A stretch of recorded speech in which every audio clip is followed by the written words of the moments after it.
chers amis de Café Évangile, tout ce que me donne le Père viendront jusqu'à moi, et celui qui vient à moi, je ne vais pas le jeter dehors, car je suis descendu du ciel pour faire non pas ma volonté, mais la volonté de celui qui m'a envoyé. Or, telle est la volonté de celui qui m'a envoyé, que je ne perde aucun de ceux qu'il m'a donnés, mais que je les ressuscite au dernier jour.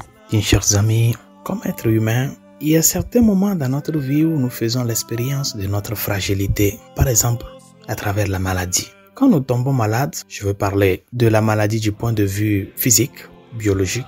Quand nous tombons malades, notre premier souci ou première préoccupation, c'est de parvenir à nous guérir, à améliorer notre situation de santé. Et par conséquent, nous cherchons les remèdes nécessaires. On y va à la consultation, on achète les produits et on essaie de les prendre selon les recommandations du médecin en vue de cette amélioration par rapport à notre santé. Ce sont des expériences que nous faisons constamment dans la vie et cela nous amène à prendre conscience de notre fragilité et aussi de notre dépendance, non pas seulement d'autres personnes, mais aussi d'autres circonstances.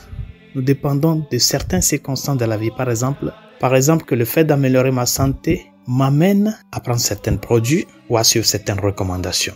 Mais il y a une chose très importante que nous devons savoir, c'est que l'amélioration de notre santé après les traitements ne signifie pas que nous avons recouvré notre état comme cela était avant la maladie. C'est une amélioration. Notre corps, petit à petit, au fur et à mesure que nous avançons en âge, il y a cette détérioration de notre condition corporelle dans tout ce qu'il est. Parce que ce corps est un corps fini. Et donc, au fur et à mesure que nous avançons en âge, il y a cette expérience de la dégradation de notre santé physique que nous faisons. Ce qui voudrait dire que même quand je prends les produits pour améliorer ma santé, ce n'est pas que au moment où je me sens bien, cela voudrait dire que j'ai recouvré l'état dans lequel j'étais avant la maladie. C'est une amélioration. C'est une amélioration. Il y a toujours quelque chose qui reste. Il y a toujours certains séquelles qui restent. À ce que je voudrais venir par rapport à l'évangile d'aujourd'hui, c'est à cette question profonde. Si nous savons si nous avons conscience de que notre état physique comme être humain, avec le temps, se dégrade par la maladie et que même les traitements que nous prenons ne nous amènent pas à retrouver notre état comme cela était, mais juste à parvenir à une amélioration. Si nous sommes conscients de cela, chers amis, il est très important de voir maintenant l'autre aspect de la chose, comme le Seigneur le dit, la question de la vie en Dieu. Que signifie ressusciter? Que signifie le mot ressusciter? La résurrection, c'est un événement qui seulement peut se produire en Dieu. Et en ce Dieu qui s'est fait homme, qui est mort et qui est le premier-né d'entre les morts. C'est-à-dire la résurrection de Jésus-Christ, chers amis, c'est ça qui est le soubassement. Et c'est ça qui est, je dirais, la grande preuve de que notre état d'être humain n'est pas totalement soumis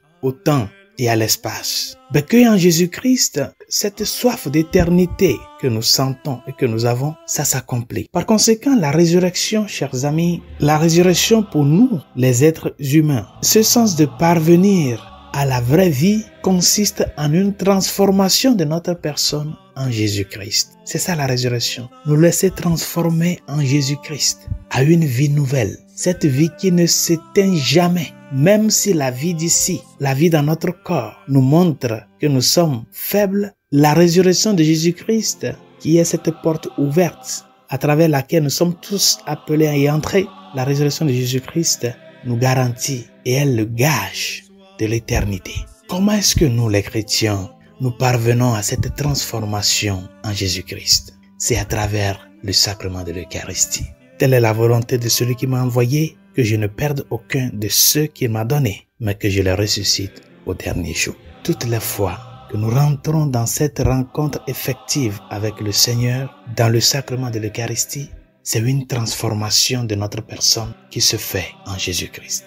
Toute rencontre eucharistique est une résurrection à la vie nouvelle en Jésus-Christ. L'Eucharistie, chers amis, est par conséquent l'aliment qui nous ressuscite. Parce que nous ne nous ressuscitons pas nous-mêmes. C'est le Christ qui va nous ressusciter. Et c'est le Christ qui nous ressuscite en lui. Et si c'est comme ça, chers amis, nous ne devons pas oublier que l'Eucharistie, c'est le même Jésus-Christ. C'est le ressuscité qui, en se donnant à nous, nous amène à participer pleinement de toutes les étapes de sa vie. Et cela implique, chers amis, savoir que pour parvenir à cette résurrection constante à travers l'Eucharistie, nous sommes appelés à être en état de grâce. Être en état de grâce, reconnaître notre fragilité, nos chutes, nos faiblesses, nous préparer à travers le sacrement de la réconciliation afin que chaque rencontre eucharistique, chers amis, soit pour nous la transformation, c'est-à-dire la résurrection en Jésus-Christ. Nous sommes le peuple le plus infortuné de l'univers. Il y a un saint qui disait, je ne me rappelle plus de son nom, si les anges étaient vraiment envieux, si les anges pouvaient envier nous les êtres humains, ils nous envieraient sur deux choses. La première des choses, c'est la possibilité de pouvoir recevoir l'Eucharistie, le Dieu qui s'est fait chair et qui se donne à nous. Et la deuxième des choses, c'est la capacité de pouvoir souffrir. Ce sont les deux choses que les anges, s'ils pouvaient nous envier, chercheraient à envier de nous, les êtres humains. L'Eucharistie et la capacité de souffrir, c'est-à-dire cette souffrance humaine, du point de vue chrétien de notre foi, nous amène à nous unir à l'unique souffrance du Christ pour le bien de l'humanité, le bien de l'Église. C'est grand et c'est si fort, chers amis. Et c'est pour cela, c'est très important pour nous de que cette soif d'éternité que nous sentons, que nous avons, cette soif de bonheur que nous avons, que nous ne nous oublions pas, que c'est ce que le Christ nous garantit avec sa résurrection.